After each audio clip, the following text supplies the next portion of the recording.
It was a Friday evening when my wife mentioned she was going out with some colleagues. At first, I didn't think much of it. She'd gone out before. I trusted her. But that night, she never returned. I stayed awake until dawn, straining for the sound of her key in the lock. It never came. By morning, my chest was heavy with worry and a creeping suspicion. I called her phone repeatedly. Every call went unanswered. I tried convincing myself she'd simply had too much to drink and stayed over at a friend's. Still, something inside me whispered that the truth was darker. Around 10, a short, cold message arrived. Don't worry, I stayed with a friend. No apology, no explanation, nothing to soothe the tension in my chest. That single text confirmed the reality I had been avoiding. She wasn't faithful. I chose silence. I didn't confront her. Instead, I watched.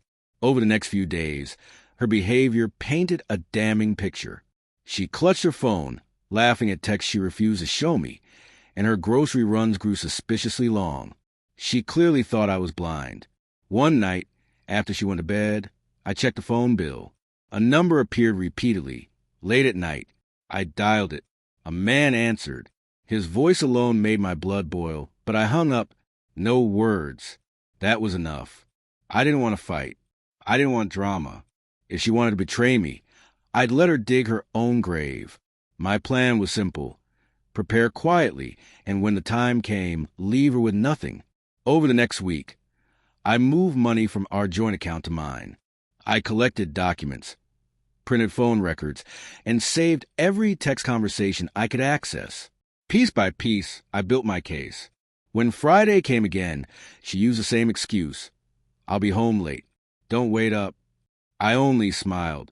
All right, have fun. Relief flickered across her face, almost smugly. She thought she had me fooled. Instead, I packed.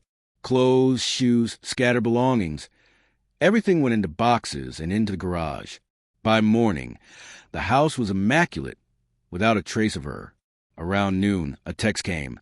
I think we need to talk. I didn't reply. I left her a letter on the kitchen table, taped to a box of her favorite items. You chose your nights out and your lies. I choose peace. The bank account is closed. The locks are changed. The lawyer will contact you Monday. Enjoy your new life. You earned it. When she arrived at the door, she tried to act calm. She knocked, called my name, even cried. I watched from inside, composed. She had spent nights in someone else's arms, and now she had nowhere to go. Her family called later, asking why I had been so harsh. I sent them copies of the records, the messages, the late-night calls. After that, the questions stopped.